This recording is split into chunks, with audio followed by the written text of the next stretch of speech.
Livro de Provérbios, capítulo de número 8. Título do capítulo: A excelência e justiça dos preceitos da sabedoria. Verso 1.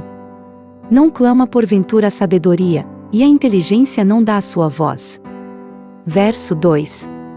No cume das alturas, junto ao caminho, nas encruzilhadas das veredas se coloca. Verso 3.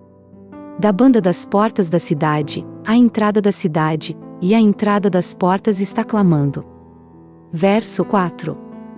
A vós, ó homens, clamo, e a minha voz se dirige aos filhos dos homens. Verso 5.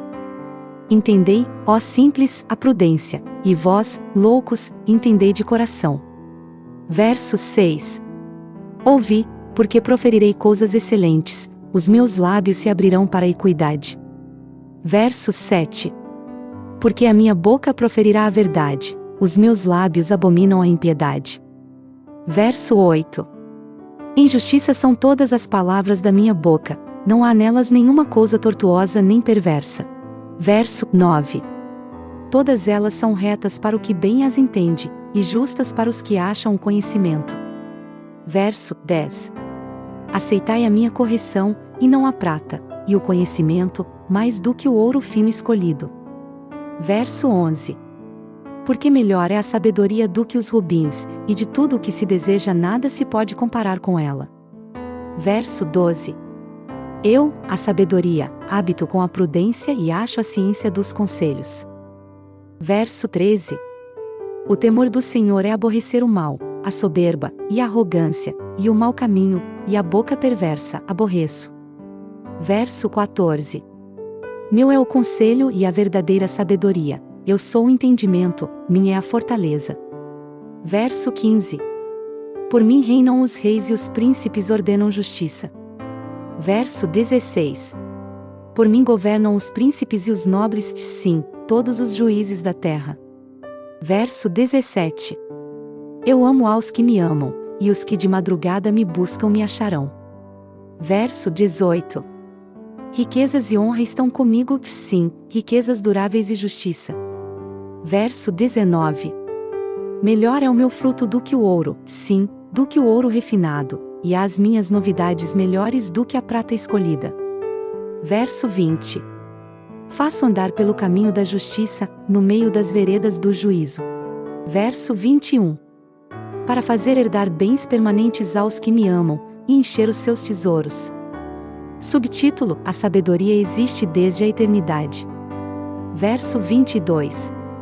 O Senhor me possuiu no princípio de seus caminhos, e antes de suas obras mais antigas. Verso 23. Desde a eternidade fui ungida, desde o princípio, antes do começo da terra. Verso 24. Antes de haver abismos, fui gerada, e antes ainda de haver fontes carregadas de águas. Verso 25. Antes que os montes fossem firmados, antes dos outeiros, eu fui gerada. Verso 26. Ainda ele não tinha feito a terra, nem os campos, nem sequer o princípio do pó do mundo. Verso 27. Quando ele preparava os céus, aí estava eu, quando compassava ao redor a face do abismo. Verso 28. Quando firmava as nuvens de cima, quando fortificava as fontes do abismo. Verso 29. Quando punha ao mar o seu termo, para que as águas não trespassassem o seu mando, quando compunha os fundamentos da terra. Verso 30. Então eu estava com ele e era seu aluno, e era cada dia as suas delícias, folgando perante ele em todo o tempo. Verso 31. Folgando no seu mundo habitável, e achando as minhas delícias com os filhos dos homens. Verso 32. Agora, pois, filhos, ouvi-me, porque bem-aventurados serão os que guardarem os meus caminhos. Verso 33. Ouvi a correção, não a rejeiteis, e sede sábios. Verso 34. Bem-aventurado o homem que me dá ouvidos, velando as minhas portas cada dia, esperando as ombreiras da minha entrada. Verso 35. Porque o que me achar achará a vida, e alcançará favor do Senhor. Verso 36. Mas o que pecar contra mim violentará a sua própria alma, todos os que me aborrecem amam a morte.